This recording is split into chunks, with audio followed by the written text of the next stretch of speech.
मित्रांनो, bell bell म्हणजे जामीन हा शब्द आपल्याला जवळजवळ सगळ्यांना सुपरिचित असा शब्द आहे. प्रत्येकाला जामीन किंवा बेल म्हणजे काय याच्याबद्दल बऱ्यापैकी माहित आहे किंवा त्या शब्दाची प्रत्येकाला ओळख तरी आहे. तर हे बेल म्हणजे काय, नेमकी त्याची डेफिनेशन काय, त्याचे बेलचे प्रकार किती, या विषयाचा आपण माहिती जाणून घेणार आहोत. आणि कुठल्या कलमाखाली, ऍक्ट खाली बेल दिली जाते, कुठल्या कायद्याखाली बेल दिली जाते, या विषयीची माहिती आज आपण करून घेणार आहोत.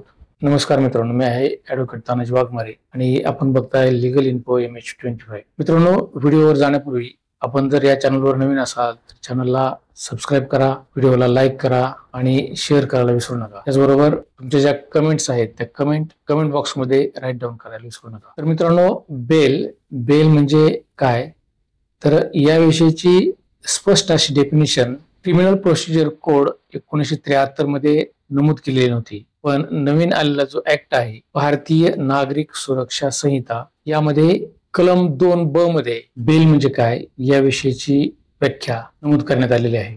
जामीन म्हणजे एखाद्या गुन्ह्याच्या आरोपाखाली किंवा संशयाखाली असलेल्या व्यक्तीला कायद्याच्या कोठडीतून सुटण्यासाठी काही अटीवर जामीन बॉन्ड भरून किंवा तर काही अटी ठेवून जामीन मंजूर करणे. आता हे नवीन जो ऍक्ट आहे, भारतीय नागरिक सुरक्षा संहिता, यामध्ये जामीन 2 प्रकारात विभागलेले आहे. यामध्ये नंबर 1 जर आपण पाहिलं तर बेलेबल ऑफेन्सेस म्हणजे जामीनपात्र गुन्हे, म्हणजे असे गुन्हे की ज्यामध्ये जामीन मिळण्याची शक्यता जास्त असते.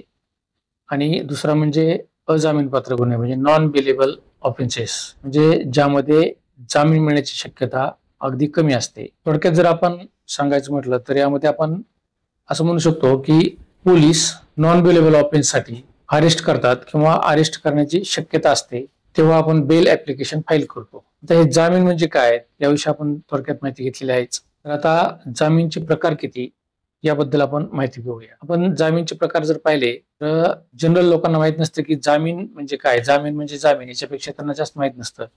पण टेप्ट मध्ये जर विचार केला तर जामीन मध्ये 4 प्रकार येतात, ज्यामध्ये regular bail, default bail, anticipatory bail आणि इंटरिम बेल असे जामीनचे 4 प्रकार आहेत.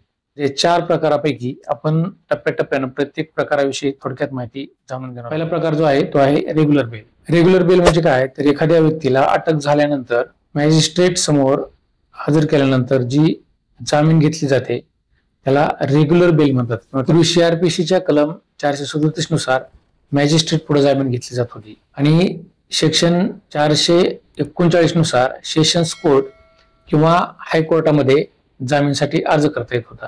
परंतु आता नवीन BNESS नुसार सेक्शन 480 खाली मॅजिस्ट्रेट समोर आपण बेल ऍप्लिकेशन फाईल करू शकतो.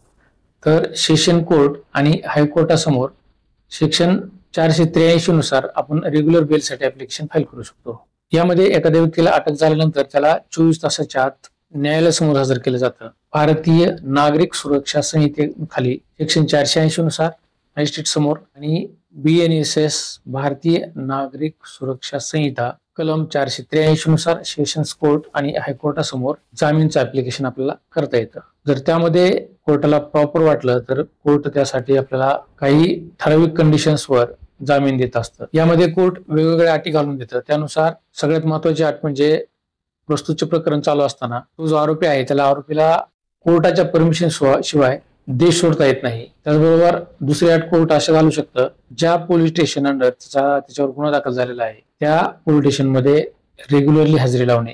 त्याचबरोबर त्या गुन्ह्यामधील जे साक्षीदार आहेत त्या साक्षीदारावर कुठल्याही प्रकारचा दबाव न आणणं, अशा प्रकारच्या कंडिशन्स कोर्ट जामीन देत असताना आरोपीवर लादू शकतं आणि त्याच्यानुसार त्याला त्या कंडिशन तो ओबे करणार आहे आणि याची शाश्वती दिल्यानंतर, ज्याचं त्यानं हमीपत्र दिल्यानंतर कोर्ट त्याला जामीन मंजूर करतं. याच्यानंतर जामीनचा दुसरा जो प्रकार आहे तो डिफॉल्ट बेल किंवा याला स्पेशल बेल हे असंही म्हटलं जातं, ज्यामध्ये पूर्वी CRPCच्या सेक्शन 167 नुसार जामीनसाठी अर्ज दाखल केला जात असे. तर आता भारतीय नागरिक सुरक्षा संहितेच्या कलम 187(2) नुसार जामीनसाठी अर्ज दाखल केला जातो. यामध्ये एखाद्या गुन्ह्यामध्ये 10 वर्ष किंवा 10 वर्षापेक्षा जास्त सजा जर असेल आणि त्यामध्ये पोलिसांनी 90 दिवसामध्ये चार्जशीट दाखल केलेली नसेल तर त्यामध्ये ऍप्लिकेशन फाईल केल्यानंतर कोर्ट आरोपीला जामीन देतं. त्याचबरोबर जे गुन्हे 10 वर्षापेक्षा कमी शिक्षेचे किंवा इतर जे गुन्हे असतील त्या गुन्ह्यामध्ये 60 दिवसामध्ये जर पोलिसांनी चार्जशीट दाखल जर नाही केलं तर त्यामध्ये कोर्टच जामीन मंजूर करू शकतं. याविषयीची तरतूद भारतीय नागरिक सुरक्षा संहिता कलम 187(3) मध्ये नमूद करण्यात आलेली आहे. डिफॉल्ट बेलमध्ये जर पोलिसांनी 90 दिवस किंवा 60 दिवसामध्ये त्यांचं चार्जशीट जर दाखल केलेलं नसेल तर तो जो आरोपी आहे त्या आरोपीला जामीन प्राप्त करण्याचा अधिकार कायद्यानुसार प्राप्त होत असतो. तर त्याला डिफॉल्ट बेल असं म्हटलं जातं. त्यामुळे अशा गुन्ह्यामध्ये 90 दिवस किंवा 60 दिवसापेक्षा जास्त कालावधी जर लोटला असेल तर आरोपीला रेग्युलर बेल दाखल करून कोर्टाकडून बेल घ्यावी लागेल. त्याला डिफॉल्ट बेलनुसार बेल करता येणार नाही. जामीनचा तिसरा जो प्रकार आहे त्याला आपण अँटिसिपेटरी बेल म्हणतो. अँटिसिपेटरी बेल म्हणजे काय, तर एखाद्या व्यक्तीला असं वाटलं की बाबा त्याच्या विरुद्ध गुन्हा दाखल झालाय आणि गुन्हा दाखल झाल्यानंतर त्याला अटक होण्याची शक्यता असते. अशा वेळेस त्याला अँटिसिपेटरी बेल दाखल करता येते. अँटिसिपेटरी बेल सेशन्स कोर्ट किंवा हायकोर्टापुढे दाखल करता येते. पूर्वी CRPCच्या सेक्शन 438 नुसार सेशन्स कोर्ट किंवा हायकोर्टाकडे अँटिसिपेटरी बेल दाखल करता येत होती.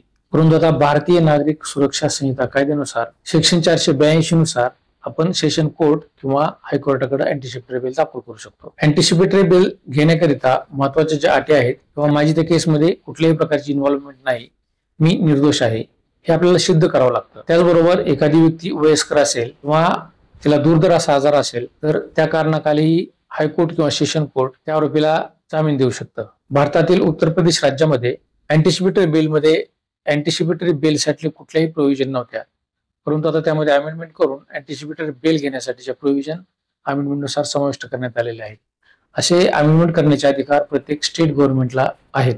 त्यापूर्वी सुप्रीम कोर्टानं सुभाष काशीनाथ महाजन विरुद्ध स्टेट ऑफ महाराष्ट्र या केसमध्ये असं सांगितलेलं होतं की SC आणि ST ऍक्ट म्हणजे अॅट्रॉसिटी ऍक्ट खाली अटक झालेल्या व्यक्तीलाही जामीन मागता येईल.